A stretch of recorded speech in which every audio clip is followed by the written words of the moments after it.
Greetings, everyone. My name is Jason R. Levine. I'm also known as Fluency MC.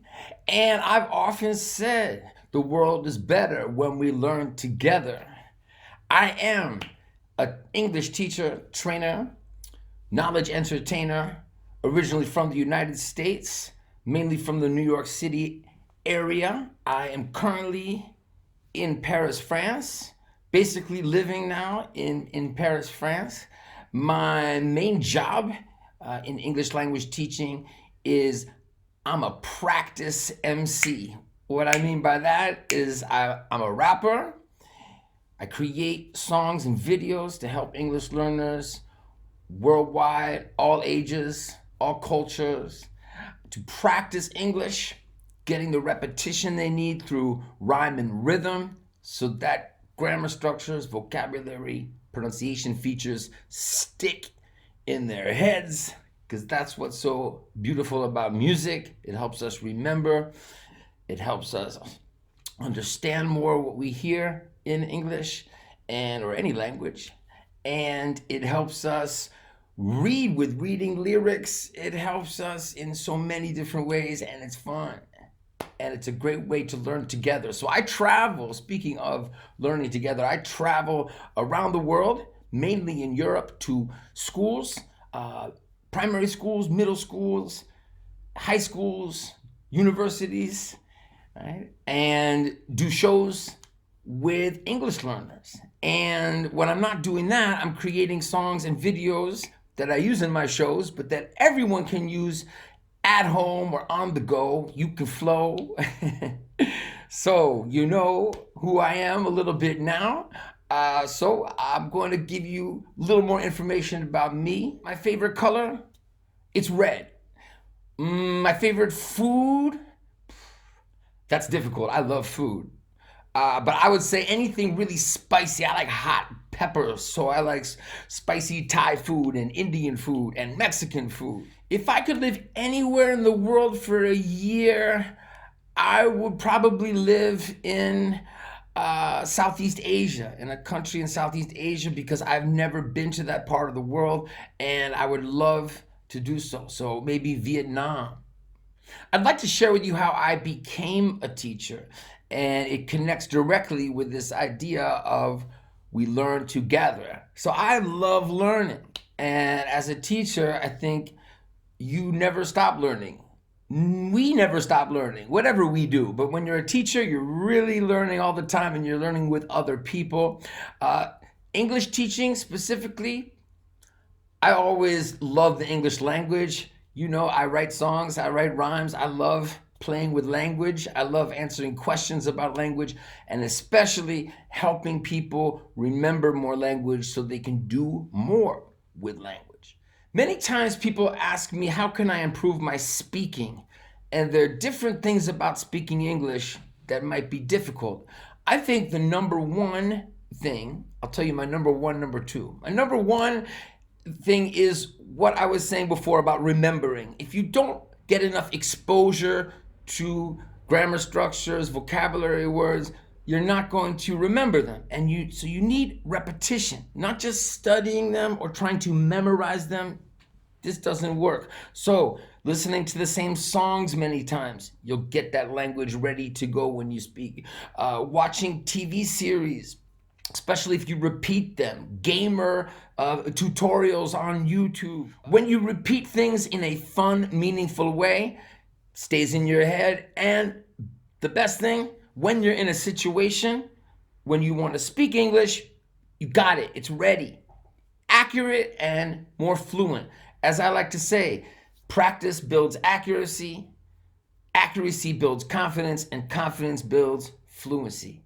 The second thing I'll say about speaking English that I think is so important is to have natural rhythm when you speak, to stress words and parts of the sentence the way native speakers of English do, advanced speakers of English. Why? Because then you'll understand more English. That's the main reason it's hard to understand. And when you speak, people will understand more what you have to say. So you might have the correct vocabulary word, even the right pronunciation of the sounds, but because you're putting the wrong stress, you don't have the right rhythm, people don't understand you or you don't understand them. So that's my number 2. How about improving reading in English? My first suggestion is songs, lyrics. When you read lyrics, and listen to a song, you're hearing how those words sound and how they're spelled and what they look like. So you are connecting the sound spelling relationship, which is so important in English because it's so crazy. And when you read while you listen, you're more likely to remember, especially with music. But it doesn't have to be music. Podcasts with scripts, audio books where you're listening to somebody reading the book and you're reading at the same time. So there are a lot of different things you can do with reading to improve, but that's my first suggestion. Of course, find something you like to read, you love to read. And I'll also add, if you want to improve reading for speaking, read something lower level than where you are. In other words, or to put it this way, if you want to improve your reading comprehension, become more advanced reader, you need to keep stepping up your reading. But if you want to remember grammar, vocabulary easily from reading, which is hugely important, don't read something that's too difficult because you will be using your brain to try to decode the messages of what you're reading, checking vocabulary words in dictionaries. This is not the way to use reading to help improve your speaking. So that connection between reading and speaking is very, very important. One of the most common questions I get from students is how to overcome shyness. And you know, it's true that some of us are shy in general, but many students I meet say, well, I'm not shy in my first language. Why am I shy in my second language? It's back to not having the English ready in most cases. So I'm saying the same thing for this one as I said for the other one, right? In other words, if you don't have English ready to use easily and you're translating, trying to remember, trying to construct sentences in front of somebody, you're going to feel shy. You're not going to want to speak. So that's the most important thing. I've seen English students who think it's shyness. They get more repetition with the language. They get more English ready to go. The shyness disappears. Now, songs can improve English in so many ways. I've mentioned some, but how about rap? I'm an MC. Is there any way that rap helps us learning a language, maybe more than other types of music? The answer is yes, and there are several reasons for this. First, rap music, hip hop music follows the rhythm of conversation. Remember I mentioned that, the natural stress? It follows this much more than a song with a lot of melody that's going to be changing the language. It's going to be moving away from conversation rhythm. So rap music has that, right? 4/4 beat, very strong. That's the beat of English. I'll demonstrate. We don't say, hello, how are you doing? It's nice to meet you, right? We say, hello, how are you doing? It's nice to meet you, right? Low, do, nice, meet. That's the stress. And rap really helps with this. Also, right, rap music, if it's not too much slang dialect, and a lot of rap music also has a lot more conversational vocabulary and expressions. Now, there is that problem with, wait a second, this rap song is really cool, but it's not really the grammar and vocabulary I need for my test or for my job or for the supermarket. I get you. This is why I make songs. So if you like this idea, check out Fluency Tunes, Fluency MC's songs, because I create songs with rap songs, but following standard English and using vocabulary, grammar, pronunciation that most people need most for everyday English. Because rap music, rap English, I love it, but it's special. It's special for the culture. If I could collaborate with two rappers, two MCs, it's difficult. I like so many different MCs, but I'm gonna have to say it would be Lupe Fiasco and Immortal Technique. Lupe Fiasco, Immortal Technique. And because maybe Many of you don't know who those two rappers are. I hope you do. Lupe Fiasco's a little more well known. I'm not going to say why I would collaborate with them right now. Maybe I'll come back and tell you guys that later. But go check out Lupe Fiasco, especially the older stuff he did, and Immortal Technique. You know, I was recently on a program called La France en Incroyable Talent. That is France Got Talent. And I wanted to share that with you. That was back in October. And I did my most popular song, Stick, Stuck, Stuck, the irregular verb rap. And yeah, that was an amazing experience because it took a long time to get to where I could be on TV on the show. I had to submit a video, and actually I was recruited for this show. I didn't apply to be on the show, but after I was recruited, I had to do a lot of work to try to get on. And then the day of the taping, I was so nervous. I mean, it was crazy before I did it. Once I was on stage and doing it, it was so exciting. I wasn't nervous at all. But before, and it was 8 hours. I am not exaggerating. 8 hours. I waited with other people before going in front of the audience and doing France Got Talent. If you're interested in checking out the performance, you can just do a search Fluency MC and put in Incroyable Talent, or maybe just talent, and you can find that. What's more important, fluency or accent? That's a very interesting question. I mean, fluency, if you're talking very easily and comfortably, right, and you're fluent, that's really what fluency is, the flow, the easy flow. But people don't understand you very well because of your accent. That's a problem. To me, it's all about communication, right? On the other hand, if you're very fluent and you have a strong accent, people say, oh, you're definitely from Spain. You're definitely Korean. You know, but you people understand you. I think accents are wonderful, actually. I don't think, it never impresses me that like somebody from Korea or from Spain, I think, is a native speaker because they speak like an American or an Australian or something. That's, to me, that's not important. I mean, I congratulate them on their English, but the point is, to me, fluency definitely is more important than having a regional accent from where you're from, unless that accent is interfering with communication. Many teachers ask me for advice in English language teaching. I'm honored to help teachers around the world. I've been teaching for 21 years now. I've done a lot of teacher training, a lot of teacher development.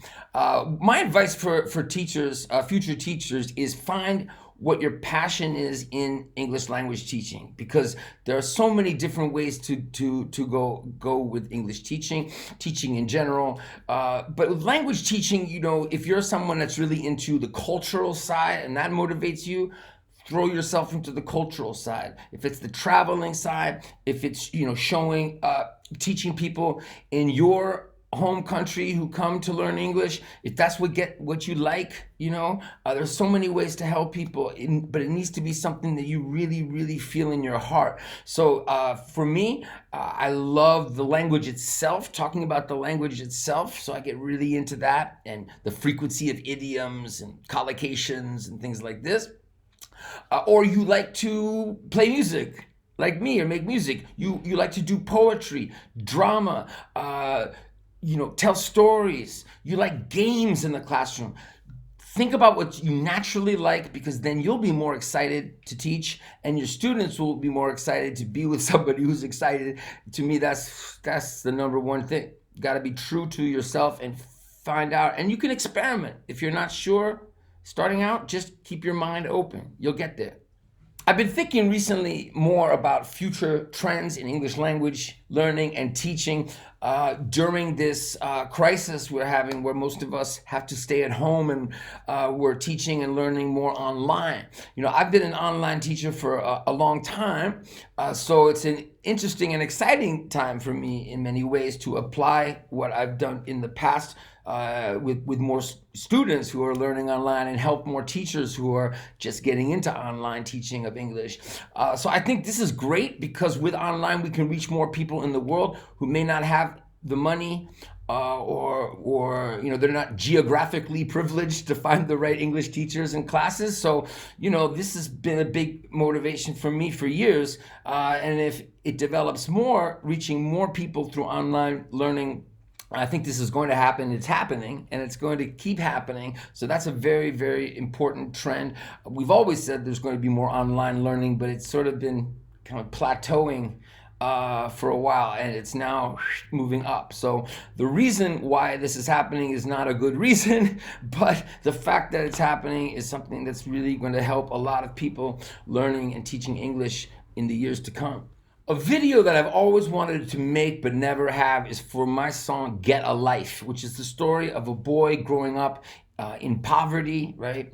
But he's very smart, and he's got a strong mother, and he goes to school, he does well, he gets a scholarship to university, and it goes from there. I like this song a lot. It's one of my favorite songs, and it has 100 and something expressions with get. The word get a life. I've never made a proper video for this because my idea for this video is something that would require a lot of time and money with, a kid at different ages in his life, different actors, basically.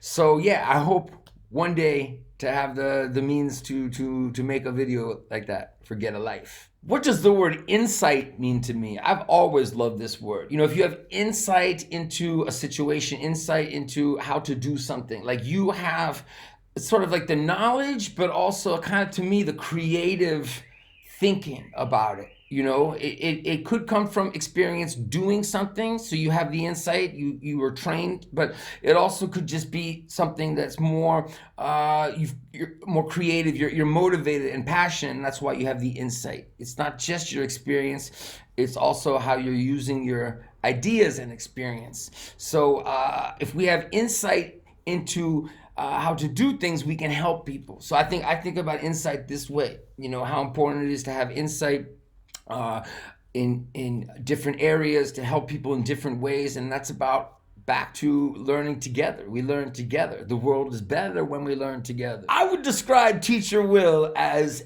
an extraordinary, exceptional English language teacher, coach. Why is he extraordinary, exceptional? There are different reasons.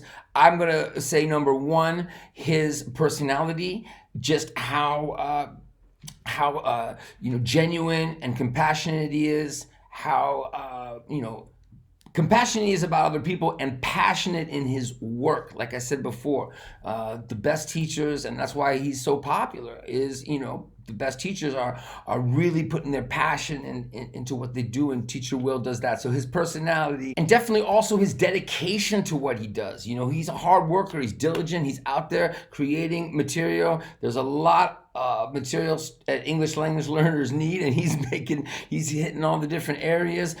He's also very patient. I have one final thought to share with you before I go. I'm gonna do it in the form of a flow, because I like to rhyme all the time. Fluency MC coming at you in the place to be. New York to New Jersey to Paris. Yeah, listen, it goes like this, okay? English learners everywhere, don't ever forget. The more you practice, the better you get. The better you get, the further you go. Just relax, repeat, remember, and you'll find your flow. Peace and respect.